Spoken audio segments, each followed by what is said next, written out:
Today we are looking at the Mini wiring.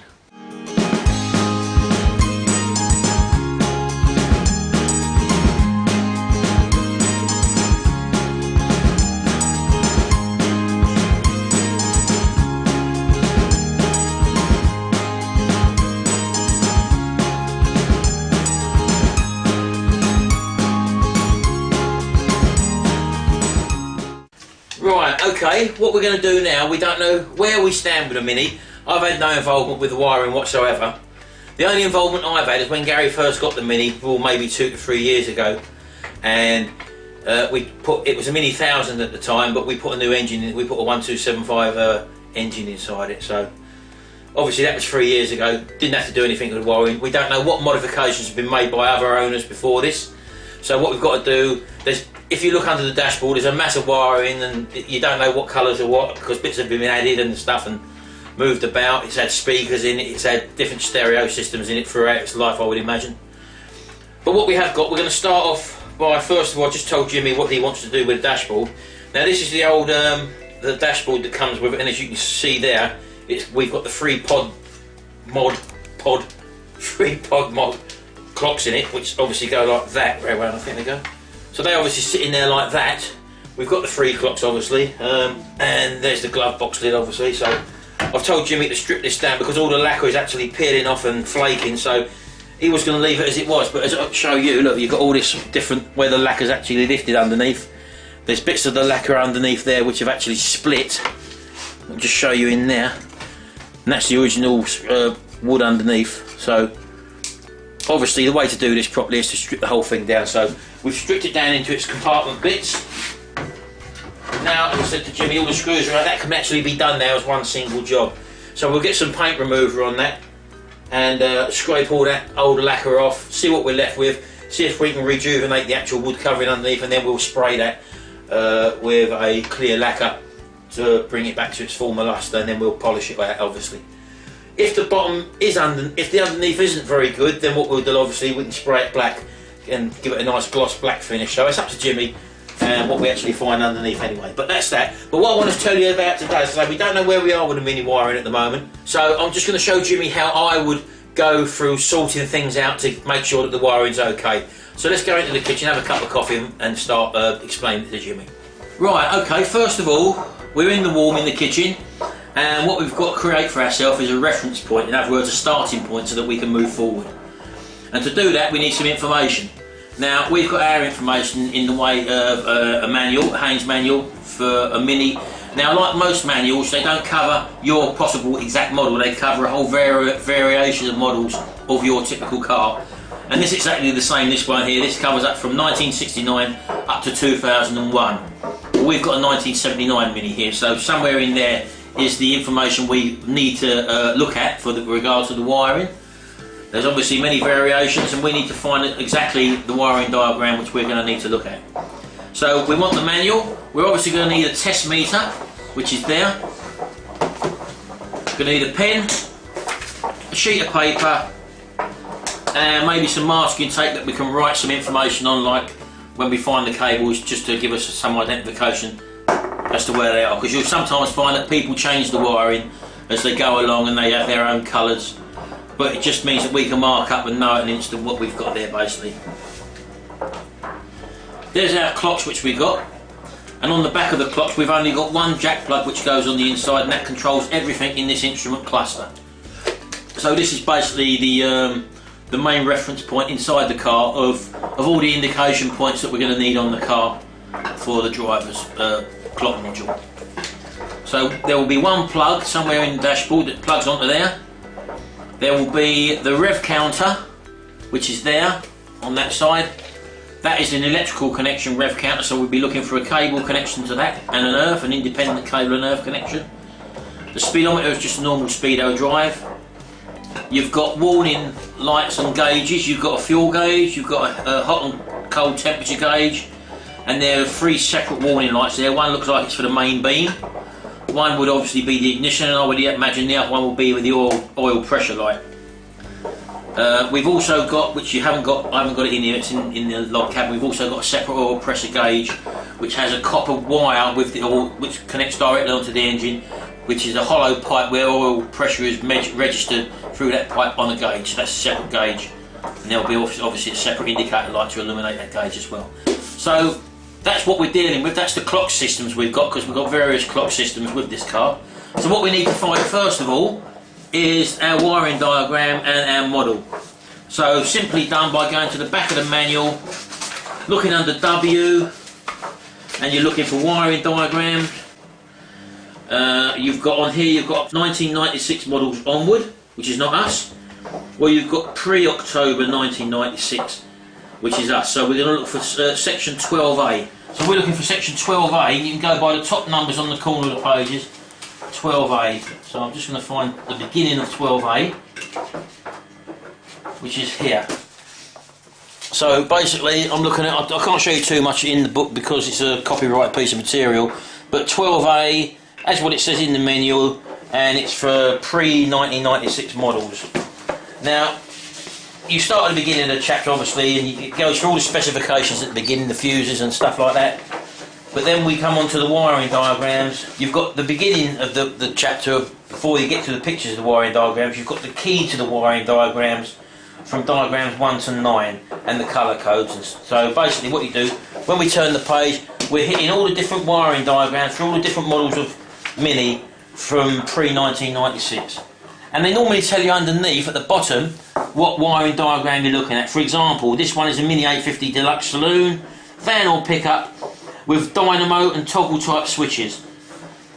And then you've got this one here, which is a Mini 850 Deluxe van and pickup, same one, but with an alternator and rocker type switches, pre-1976. So we know these two ain't our diagram, and I've read all these ones, by the way, and we find this one here, which is a wiring diagram from Mini 1979 onwards. Well, our Mini is a 1979, isn't it? Mm-hmm. And the next page is a Mini wiring diagram from a 1984 Mini. So it obviously ain't that one, it's the one before. So we know now that after all these other drawings, this is the drawing that we're interested in. And just to clarify that, I'm going to put a little X in the corner of that page, just that we can go to it for easy reference in the future. So on this wiring diagram is everything contained within our Mini, and although it's just a mass of numbers, if we go back to the beginning of the chapter, before we got to the wiring diagram page, the page that just preceded that give us all the key information to all of the wiring diagrams there. So all these numbers on this page, this is where it tells you what they are basically. So we'll put an X on that page as well, and that means that we can then go exactly to them two pages. If you don't want to mark your book, just put this under a scanner, scan that page out, and scan that page out, and then just staple them together on a sheet of A4 paper, and then you know exactly what you're dealing with. So, okay, so that's what we've got. We now know our 2 pages, and we can now move forward and actually go through everything systematically and write down on a sheet of paper the points which we need to know to make us a stepping stone of actually going to checking the wiring. So that's the next stage. Right, just to make life a lot simpler, what I've actually done is to print off both of these diagrams. One is the wiring diagram, and the other one is the legend. And I'll just give you a quick example on how you can find a simple thing using the diagram once you've got the right diagram and you've actually got the legend. Now on this diagram here, for example, we've got an item here which is item number 116, and that, when you go to the actual writing or the legend of the actual page, 116, as you can probably see there, is the rear window demister unit. In other words, it's the heated rear window. So if I had a heated rear window which wasn't working, there's only 2 connections to it.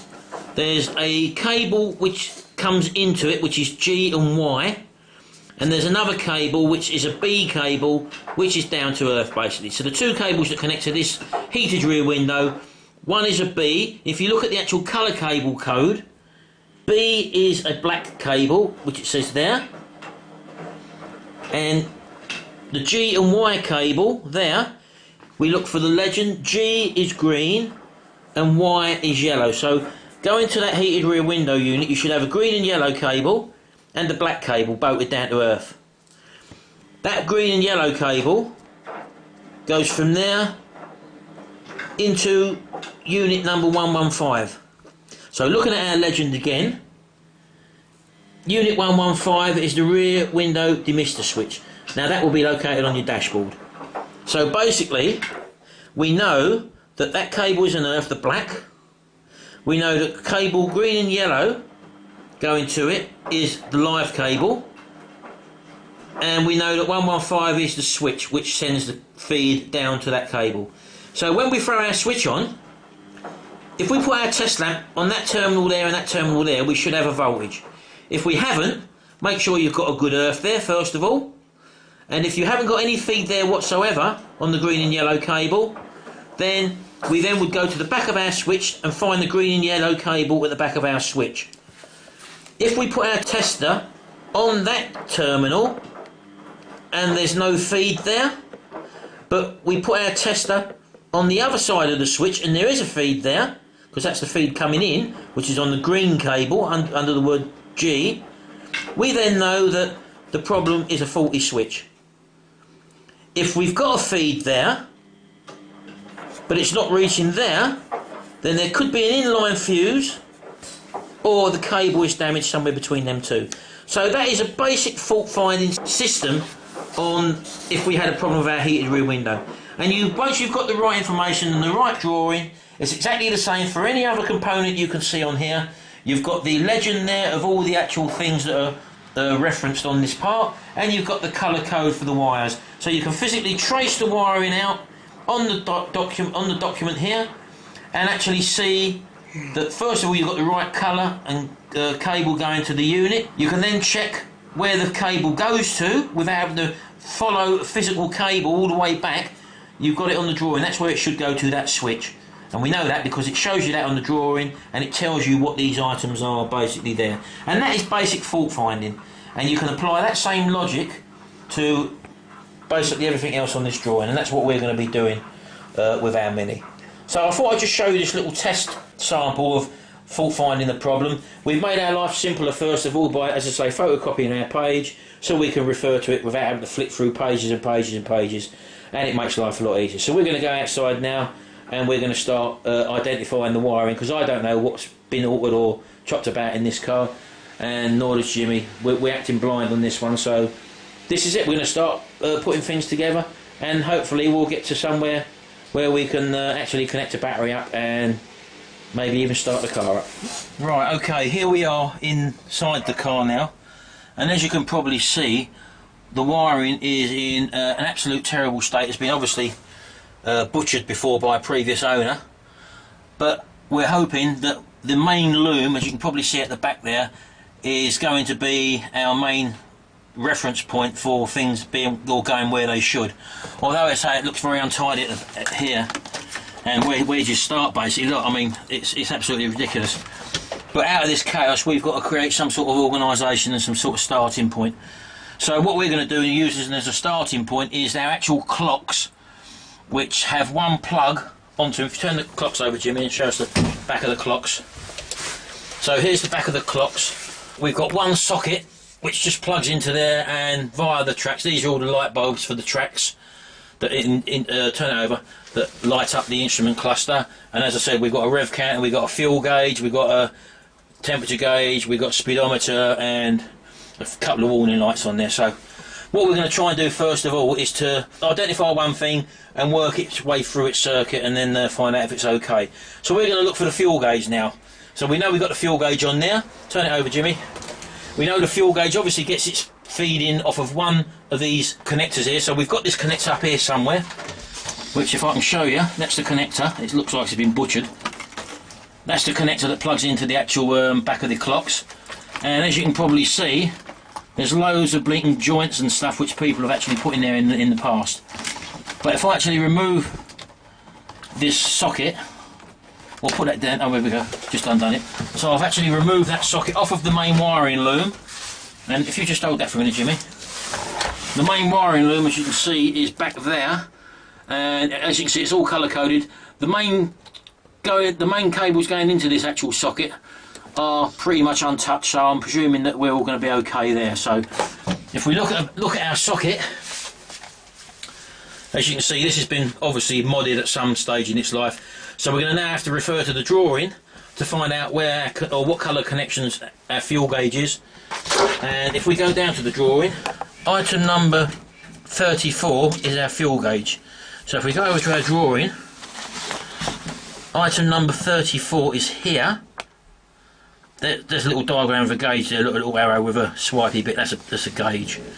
So we know that item number 34 has a cable connected to it with a GB colour reference. Now G and B on the reference chart is green and black basically. So it goes through along to the back and it goes to number 35. Now 35 is the fuel tank gauge unit. So that is the actual thing on the back of the tank that actually goes into the tank. That's the sender unit, you could say. And it goes through the sender unit down to a black cable which bolts down to earth basically. So what we're looking for at our little control pod up here, which plugs into our clocks, we're looking for a green and black cable. And out of all these cables, we have got a green and black here. Trouble is, there it is there, look, there's the green and black that comes out of the clocks. But it goes onto a connector and then it goes onto a black cable, which someone's obviously put in, and it don't go anywhere. So, pull that off of there, Jimmy, that connector. Oh, go on, pull that off of there. Right, okay. So, on the other end of that connector, which goes into the main wiring loom, again, there's the other end of our green and black. So all we're going to do, Jimmy, you can plug that in, marry them two together, and we now know that from the back of the clocks, the green and black cable has been reconnected up with the main connector that goes into the main part of the loom, which is the green and black cable. And if you actually look on there, that marries up with the green and black cable, which you probably can't see in the light there, it's in there, on the main part of the loom. So basically, once we plug that socket in, we've got the cable, the right cable, going from our connector which plugs into the clocks, all the way through the loom. Now let's go to the back of the car. We now know that the cable should be in the back here, green and black. And if you look in the back there, let's get that in there first. Sitting down there, right next to the fuel tank, there we go, is the green and black cable, and there's the black cable which goes down to earth, and that's the green and black cable which sits on up there. Can you see our sender unit there? Look, and there's our sender unit which that cable will go on. So we now know that that wiring for that unit will be correct once we put that on, and that is basically how you start tracing out all this congealed and jumbled wire. And we're going to have to do that with every wire basically, and we'll probably find we've got loads of extra wires as well. So I mean, things like this, for example, look, you've got the that's the wire there that goes behind the dash, behind the door pillar there, but it's actually going to that operation switch, the door lamp switch. So, but look, we've just pulled it out and it don't go anywhere, look. But we do know via the drawing, if we go to our drawing, right hand door, number 21, where's number 21 on here?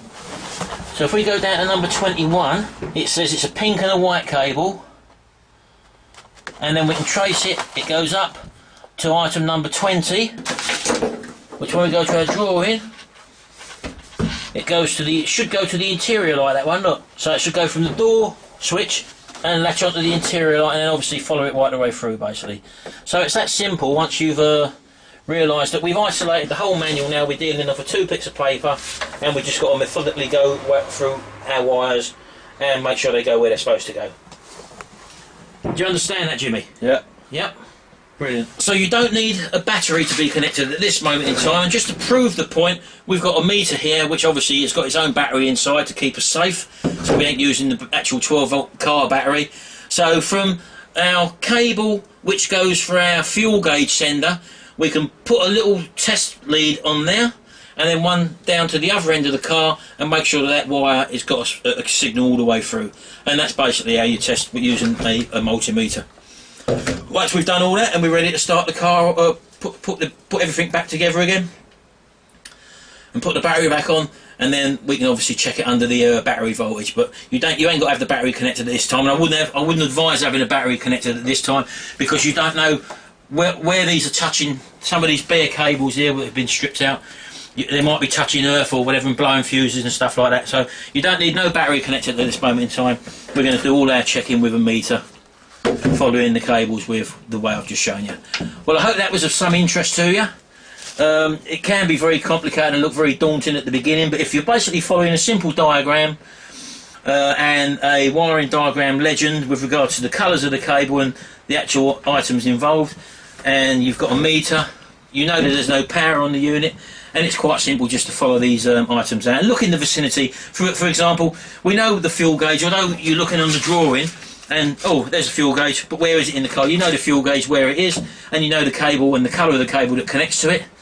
And you know that fuel gauge is obviously going to be measuring fuel level in the tank, so when you go to the tank you should find a corresponding cable going to it, and that way, as I say, you can just test with a test meter between the two that you've got a continuity of a cable there.